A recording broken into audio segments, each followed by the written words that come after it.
ঘুম থেকে উঠেই সবাই বলছে যে আজকে ভর্তা খাবো, আজকে বিভিন্ন রকমের ভর্তা করো, সেই ভর্তাই আজকে খাবো।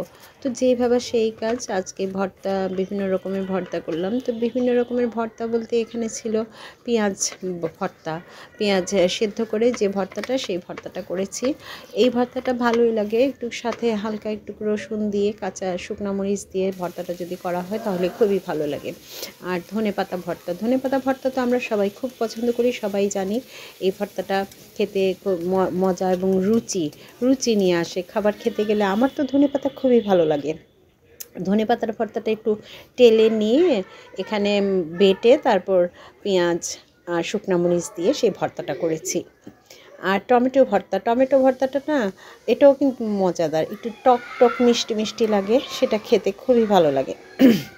তো আজকে আমি টমেটো ভর্তাটা, দুটো টমেটো ছিল, আমি নিয়েই আসছি দুটো টমেটো, যে আজকে আমি দুটো টমেটো দিয়ে ভর্তা বানাবো। কারণ টমেটোর যে দাম, এত দামি জিনিস দিয়ে আমার ভর্তা খাওয়ার ইচ্ছেটা আসলে নাই, কিন্তু শুধুমাত্র মানে ভর্তা বিভিন্ন ধরনের খাবো, সেই জন্য টমেটোটা নিয়ে আসা।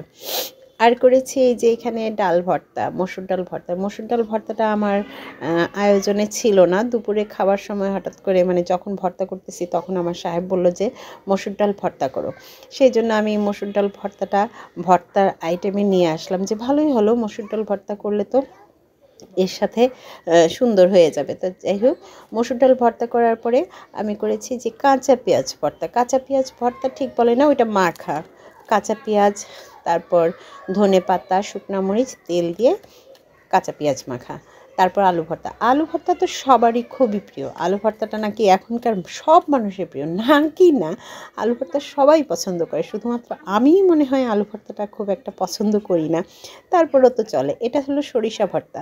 সরিষা ভর্তাতেও আমি পেঁয়াজ রসুন দিয়েছি, কাঁচামরিচ, শুকনো মরিচ সব কটাই দিয়েছি, তো এটাও বেশ মজার।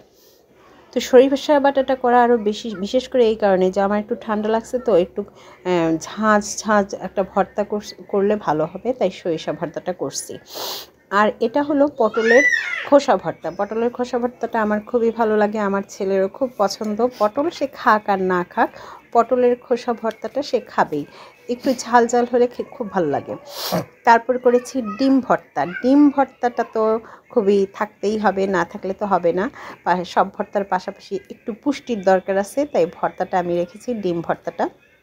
ডিম ভর্তাটা আমার ছেলেও পছন্দ করে, খুব পছন্দ করে। আসলে কিছু কিছু ভর্তা আছে সে আমার সবাই পছন্দ করে, সেই জন্য ডিম ভর্তাটা রাখছি আজকের ইয়ের জন্য।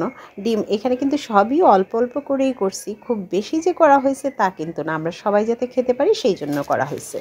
তারপরে করলাম এখানে একটু বাজারে গেছিলাম, বাজারে যে আমার কদবেল দেখলাম, কদবেল দেখে আমার খুব ইচ্ছা হলো যে কদবেল মাখা খাবো, সেই জন্য কদবেলটা মাখিয়ে নিলাম। কদবেল মাখার মধ্যে আমি দিয়েছি ধনেপাতা, শুকনো মরিচ, সামান্য চিনি, লবণ। কদবেল কিন্তু আমার খুবই ভালো লাগে, কদবেল দেখলে আমার খেতে ইচ্ছে জাগে। আগে কিন্তু তেমন একটা খেতাম না, কিন্তু ধীরে ধীরে খাওয়া শিখে গেছি বলতে হবে, তাই কদবেলটা ভালো লাগে। আর দিয়েছি এই যে এখানে ছিল কাঁচা টমেটো, কাঁচা টমেটো কুচি করে কেটে শুকনো মরিচ একটু মাখা দিয়ে সাথে দিয়েছি টক দই, এটা একটা সসের মতো। এই সব হয়ে গেল আমার সব ভর্তা মাখানো, সব ভর্তাও রেডি হয়ে গেল, সবাই খুব তৃপ্তি করে খেয়েছে।